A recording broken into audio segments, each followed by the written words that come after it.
ஆனால் தமிழே தமிழ்நாட்டில் இருந்ததா? நீங்கள் ஒன்றுமே வேணாங்க, உங்கள் வீட்டில் இருக்க பத்திரங்கள் எடுத்து படித்து பாருங்கள். இன்றைக்கும் கூட பத்திரம் எழுதுகிற மொழிகளில் அந்த மொழி பயன்படுத்தப்படுகிறது. ஒரு 50-60 வருடங்களுக்கு முன்பு, ஒரு 70-75 வருடங்களுக்கு முன்பு இருக்கக்கூடிய பத்திரங்களை எடுத்து படித்து பாருங்கள்.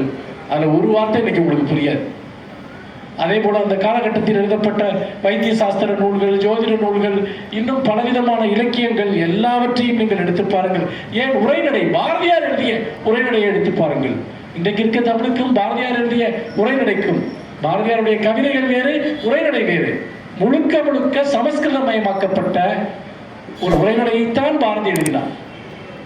அன்றைக்கு அப்படித்தான் இருந்தது. நீங்கள் பாரதியாருடைய கட்டுரைகள், கதைகள் எல்லாவற்றையும் எடுத்து பாருங்கள்.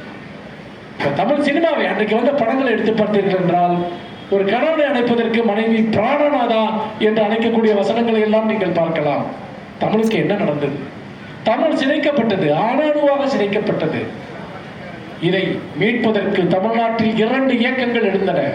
ஒன்று தனித்தமிழ் இயக்கம், மறைமலையடிகள் போன்றவர்கள், இன்னும் பலர் உயிர் மூச்சாக இந்த சமஸ்கிருதமயமாக்கப்பட்ட தமிழை மீட்டெடுக்க வேண்டும் என்பதற்காக ஒரு பெரும் போரை தொடங்குகிறார்கள். ஆனால் அந்த போராட்டம் என்பது ஒரு இலக்கிய மொழி சார்ந்து அல்லது ஒரு விதமான மொழியை சுத்தப்படுத்துகிற ஒரு பேரியக்கமாக நடந்து கொண்டிருந்த போது, தமிழ் மக்களிடம் தமிழை புத்தாக்கம் செய்வதற்கான ஒரு பெரும் படையாக கிளம்பியவர்கள் தான் அண்ணாவும் கலைஞரும். சினிமாவில் போய் எழுதினார்கள், போய் மேடைகளில் பேசினார்கள். அன்றைக்கெல்லாம் அதை அலங்கார தமிழ் என்று கேலி செய்தவர்கள் இருக்கிறார்கள். இல்லை, அது அன்றைக்கு மேடைகளில் பேசப்பட்டு வந்த கொச்சைப்படுத்தப்பட்ட தமிழுக்கு எதிராக ஒரு மிகப்பெரிய போரை அன்றைக்கு திராவிட இயக்கம் முன்னெடுத்தது. ஒருபுறம் இலக்கண இலக்கிய ரீதியாக தனித்தமிழ் இயக்கம் அந்த போராட்டத்தை நடத்தி கொண்டிருந்த போது, நாம் இங்கு மக்களிடம் நல்ல தமிழை, நமக்கான ஒரு அசலான தமிழை கொண்டு செல்ல வேண்டும் என்பதற்காக நூற்றுக்கணக்கான பத்திரிகைகள் நடத்தினோம்.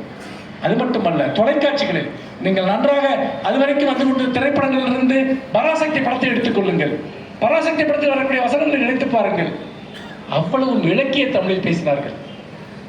கலைஞருடைய ஒவ்வொரு வசனமும் நீங்கள் பார்த்தீர்கள் என்றால், அது அதுவரைக்குமான தமிழ் சினிமா வரலாற்றில் இருந்த சமஸ்கிருதமயமாக்கத்திற்கு ஒரு பெரிய சாவுமணியை அடிக்கிறது.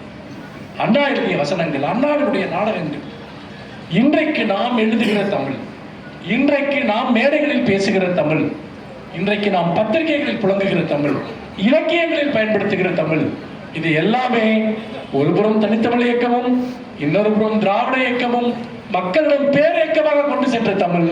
ஆகவே பேச்சுக்கலையின் மூலமாக தமிழை மூலை முடுக்கெல்லாம் நல்ல தமிழை கொண்டு சென்றவர்கள் அண்ணாவும் கலைஞர்.